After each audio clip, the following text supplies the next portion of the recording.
한 아이가 하나님께 편지를 썼습니다. 사랑하는 하나님, 돌아오는 금요일에 우리 가족이 2주간의 휴가를 떠납니다. 그래서 부득이하게 교회를 못 나오게 되었습니다. 우리가 돌아올 때까지 하나님 교회에 잘 계시기 바랍니다. 참 하나님은 언제 휴가를 가시나요? 휴가를 가면서 교회를 생각하는 그런 순진한 마음이 담겨 있습니다. 사람들은 교회를 생각하면 건물을 먼저 생각합니다. 건물이 교회다. 오늘 교회를 간다. 오늘 교회 못 갑니다. 휴가 때문에 못 갑니다. 저기 교회가 새로 지어졌습니다. 이렇게 건물을 먼저 떠올립니다. 그런데 예수님은 건물을 말씀하지 않으셨어요. 예수님 말씀하신 교회는 사람입니다. 부르심을 받은 사람들의 공동체가 바로 교회입니다. 오늘 제목은 에클레시아, 부르심을 받은 공동체입니다. 8월 달에는 교회, 하나님의 부르심과 사명이라는 큰 주제를 가지고 교회의 의미와 본질과 또 사명과 그리고 가치와 비전에 대해서 함께 말씀을 나누고자 하는데요. 에클레시아, 캐리그마, 디아코니아, 코이노니아, 오이코스 이런 용어들을 함께 배우면서 이야기하려고 합니다. 에클레시아는 첫 번째로 부르심을 받은 공동체입니다.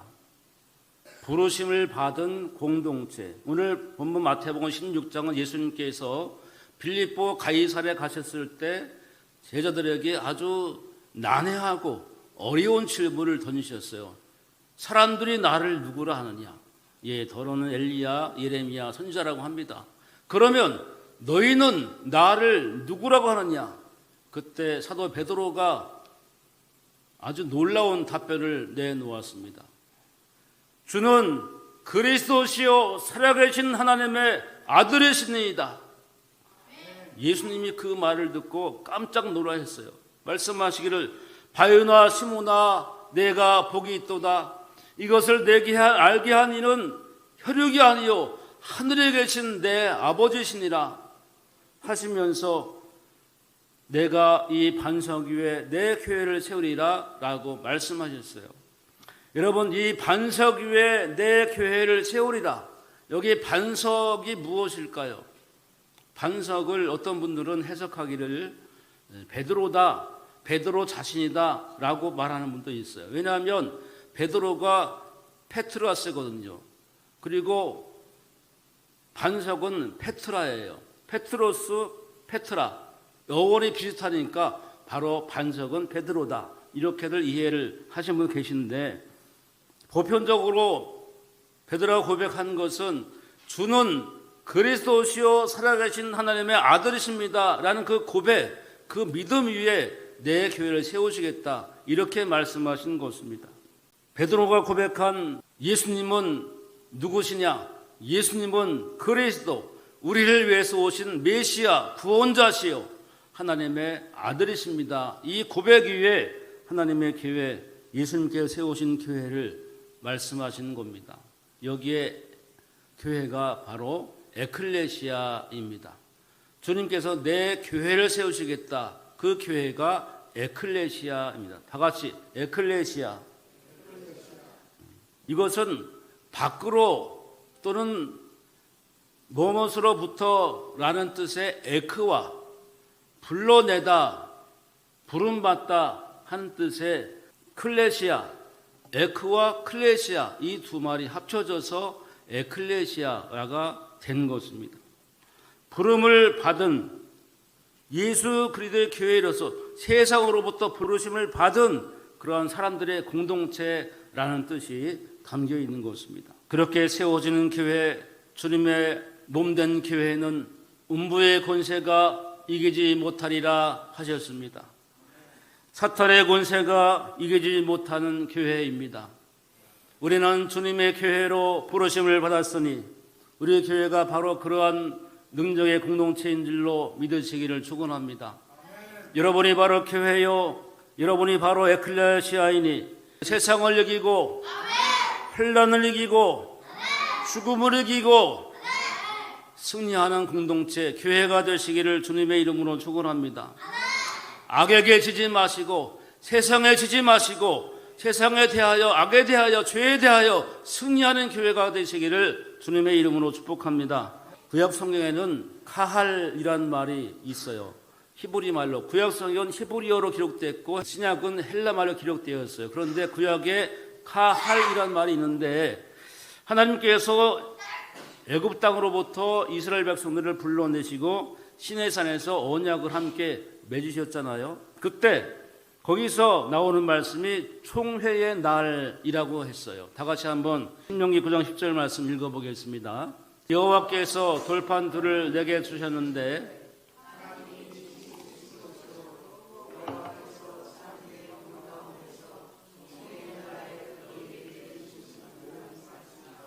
아멘.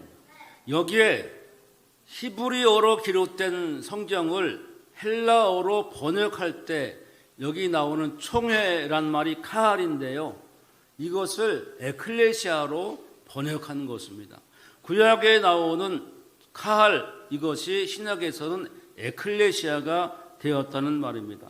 하나님의 회중, 하나님의 백성, 불러 모인 백성들의 공동체, 이것이 카할입니다. 칼이 아니고 카할입니다. 그런데요, 여러분 놀라운 것은 스데반 집사님이 순교할 때 사도행전 7장 38절 말씀에 시내산에서 말하던 그 천사와 및 우리 조상들과 함께 광야 교회에 있었고 라고 말했어요. 옛날 이스라엘 백성들이 광야 교회에 있었다라고 신약시대에 처음으로 예수님 믿다가 순교한 스데반 집사님이 순교하기 전에 설교를 통해서 광야 교회란 말을 언급한 것입니다. 그러니까 스데반 집사님은 출애굽할 때 그 이스라엘 공동체 회중을 가리켜 교회라고 에클레시아라고 이름한 거예요. 카할은 그러므로 하나님의 회중이요 언약의 공동체요 부름받은 백성이라는 뜻을 가지고 있는 것입니다. 여러분, 따라서 출애굽 광야에서부터 시작되어진 하나님의 부르신 공동체가 베드로의 믿음의 고백 위에 주님이 세우시는 교회 에클레시아로 연장돼서 교회가 세워진 것입니다. 카할, 하나님의 회중이 신약의 에클레시아 교회로 표현되었다는 뜻입니다. 그렇게 우리 교회가 믿음의 공동체의 전통 위에 구약 성서에서부터 카할로 시작되어 신약에서 에클레시아로 이어진 교회가 오늘 청주 중앙교회로 세워진 줄로 믿으시기를 주님의 이름으로 축복합니다. 두 번째로 하나님은 이렇게 사람들을 부르십니다. 창세기로 시작해서 하나님은 계속해서 사람들을 부르시고 그들을 통해서 일하시고 역사하십니다. 우상숭배 땅에서 애굽 사람들에게 학대받는 이스라엘을 구원해내셨어요. 아브라함을 갈대아 우르에서 구원해내셨고 너는 너의 고향과 친척과 아버지 집을 떠나서 내가 내게 보여줄 땅으로 가라 하면서 불러내셨죠. 그때 나올 때 놀라운 것은요, 아브라함의 후손만 나온 게 아니었어요. 성경은 수많은 잡족들이 같이 나왔다고 했습니다. 수많은 잡족들이 뭐냐? 원래는 유대인이 아닌데 하나님의 놀라운 기적을 보고 함께 따라 나온 사람들, 그들이 이스라엘 백성처럼 똑같이 할례를 받고 하나님의 교회 공동체로 들어온 사람들입니다. 이것을 가리켜 히브리인들이라고 해요. 그러니까 히브리는 처음부터 다 모두가 다 혈통적으로 아브라함의 후손들이 아니었다는 거예요. 이방인도 있었고 잡족들도 있었고 나그네, 떠돌이 하나님의 능력과 기적을 보고 할례 받으면 그들이 하나님의 교회 공동체가 되었다는 말입니다. 여러분, 예수님께서도 가나안 사람 시몬도 부르시고요, 어부들을 부르시고 세리를 부르시고 그렇게 해서 제자 공동체가 세워지고 교회가 세워진 것입니다. 아둘람의 공동체도 마찬가지에서 다윗의 아둘람 굴에 찾아온 사람들이 환난당한 자, 빚진 자, 마음이 아픈 사람들, 이들이 모여서 아둘람의 공동체, 이스라엘 건국의 용사들이 되었던 것입니다. 오늘 우리 교회도 마찬가지로 하나님께서 부르신 하나님의 나라의 공동체, 예수님을 향한 믿음을 가지고 주는 그리스도시요 살아계신 하나님의 아들이십니다. 이 믿음에 세워지는 공동체인 줄로 믿으시기를 축원합니다. 여러분, 의자 색깔이 왜 새파란색인지 아세요? 이 의자는 바다색이잖아요. 파란색은 바다를 뜻합니다. 홍해바다에서 이스라엘이 홍해바다를 지나서 구원을 받은 그런 의미가 담겨 있고, 요나가 바닷물 속에 던져졌을 때 큰 고래 같은 고기가 요나를 삼켜서 3일 밤낮 바닷속에 있다가 살아났잖아요. 그것이 바다에서 살아났다는 뜻을, 구원받은 뜻을 가지고 있습니다. 그래서 파란색입니다. 파란색을 볼 때 물에서 건져내심 받았다, 물로 씻김 받아서 구원받았다 하는 사실을 여러분 기억하시기를 바랍니다. 그렇게 기쁜 뜻이, 사랑하는 성도님들, 세상에서 방황하며 나 주님을 몰랐네, 내 맘대로 고집하며 온갖 죄를 짓고 살던 우리를 하나님께서 부르시고 한 사람 한 사람 뽑아내시어 하나씩 하나씩 모으고 또 모으셔서 하나님의 교회 에클레시아가 되게 하여 주신 것입니다. 그것이 바로 우리 교회인 줄로 믿습니다. 옆 사람에게 말씀해 주세요. 당신이 바로 교회입니다. 세 번째로 바로 이런 교회를 하나님이 너무너무 기뻐하신다는 거예요. 스바냐 3장 17절 말씀 한번 다 같이 읽어보겠습니다. 너의 하나님 여호와가 너의 가운데에 계시니 그는 구원을 베푸실 전능자이시라. 그가 너로 말미암아 기쁨을 이기지 못하시며 너를 잠잠히 사랑하시며 너로 말미암아 즐거이 부르며 기뻐하시리라. 아멘. 하나님께서 우리를, 여러분을, 당신을, 그대들을 얼마나 사랑하시나 하면 우리를 바라보면서 즐겁게 노래하고 기뻐하며 그렇게 우리를 사랑하신다, 그 말입니다.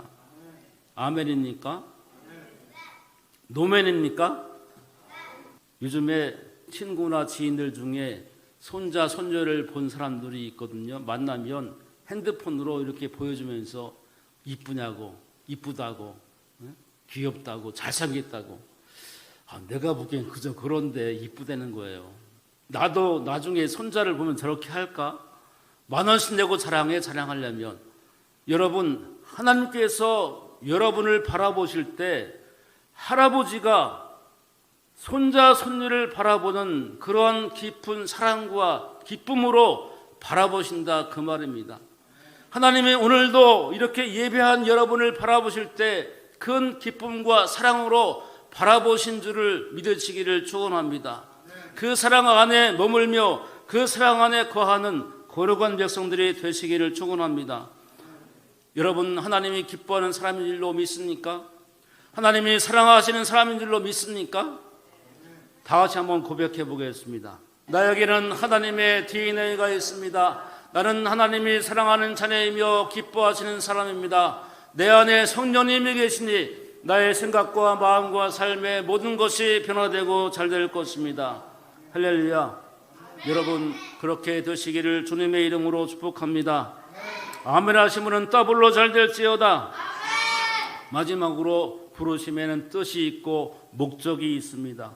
이스라엘을 불러내실 때 왜 불러내셨을까? 애굽에서 왜 그들을 불러내셨냐, 그 말이에요. 왜 홍해바다를 건너게 하시고 광야로 나오게 하셨나요? 바로 하나님께 예배하기 위해서입니다. 광야에서 하나님의 약속의 산에 만나서 거기서 하나님께 경배 드리기 위해서입니다. 또 나아가 약속의 땅에 들어가서 거룩한 백성으로 가나안에 들어가 살게 하시려고, 하나님을 영원히 섬기는 백성으로 삼으시려고 그들을 불러주셨습니다. 그런데 말입니다, 그들은 광야에 나와서 늘 불평하며 늘 원망하며 배고파 죽겠다, 목말라 죽겠다, 고기를 먹고 싶다 원망하면서 말하기를 애굽으로 들어가자, 애굽으로 들어가자, 늘 그렇게 불평을 했었습니다. 애굽이 좋았다라고 뒤를 돌아보았습니다. 여러분, 하나님이 우리를 부르신 뜻은 예배하기 위해서, 하나님의 사랑 안에 머물려 그 사랑을 누리며 살게 하기 위해서입니다. 그 뜻은 바로 여호와께로 돌아오라입니다. 여호와께로 돌아오라. 그런데 여러분, 소돔과 고모라가 멸망할 때 롯의 아내는 뒤를 돌아보았다가 그만 소음기둥이 되어 죽어버리고 말았습니다. 절대 뒤돌아보시거나 세상으로 돌아가지 마시기를 축원합니다. 신명기를 보시면 호렙산에서 가나안 국경까지 거리가요 10하루길이었다라고 합니다. 아이들과 가축을 다 끌고 온 백성이 다 함께 천천히 걸어가도 한 달이면 걸어갈 만한 거리밖에 안 되었어요. 그런데 이스라엘 백성들이 늘 돌아가고 싶다, 돌아가자 그렇게 불평불만하니까 하나님께서 그들을 광야에서 뺑뺑 돌리셨어요. 맴돌게 하셨어요. 군대 말로 뺑뺑이를 돌리신 거예요. 그래서 그들이 몇 년 만에 가나안 땅 들어갔다고요? 40년 만에. 한 달에 걸려 갈 수 있는 거리를 40년 만에 들어갔어요. 불평, 불만, 원망하다가. 여러분, 그렇게 되지 마시고 우리는 늘 하나님 은혜에 감사하며 살게 되시기를 축원합니다. 속도보다 방향이 중요합니다. 빨리빨리 가는 속도보다 하나님 백성답게 세워지는 방향이 더 중요한 것이니 하나님께서 그들을 하나님 백성답게 만드시려고 40년 동안 단련시키신 다음에 가나안 땅으로 들여보내셨습니다. 시온주의 사상가 중에 아하드 하함이라는 분이 이렇게 말했습니다. 유대인이 안식일을 지킨 것 이상으로 안식일이 유대인을 지켰다. 여러분, 우리도 마찬가지입니다. 우리가 예배를 지키는 것이 아니라 예배가 우리를 지켜주는 것입니다. 동의하시면 아멘. 우리가 주일을 지키는 것보다 주일이 우리를 지켜주는 것입니다. 우리가 말씀을 붙드는 것이 아니라 말씀이 우리를 붙들어 주시는 것입니다. 우리가 주님을 사랑한 것보다 먼저 주님이 우리를 사랑하시고 우리를 부르신 줄로 믿으시기를 축원합니다. 사랑하는 여러분, 주님께로부터 부름받은 우리들 에클레시아가 되었사오니 이제는 그 사랑 안에 머물러 늘 승리하는 거룩한 백성으로 살게 되시기를 축원합니다. 사람을 보고 세상을 보고 환경을 보고 뒤돌아서지 마시고 오직 여호와께 돌아와 다시 예배자의 자리로, 주일마다 예배자의 자리로, 에클레시아로, 카할로, 하나님의 총회로 모이는 교회가 되시기를 주님의 이름으로 축복합니다. 부름받아 나선 이 몸 어디든지 가오리이다. 내 주를 가까이 하게 함은 십자가 짐 같은 고생이나, 여러분 때로 십자가 짐 같은 고생으로 느껴질 때가 있으십니까? 그래도 나를 불러주신 그 크신 하나님 사랑 감사하면서 주님의 손을 꼭 붙잡고 주님 다시 오실 때까지 나는 이 길을 가리라 믿음으로 고백하며 그 길을 걸어갈 수 있는 거룩한 교회 에클레시아, 주님의 공동체가 되시기를 주님의 이름으로 간절히 축원합니다.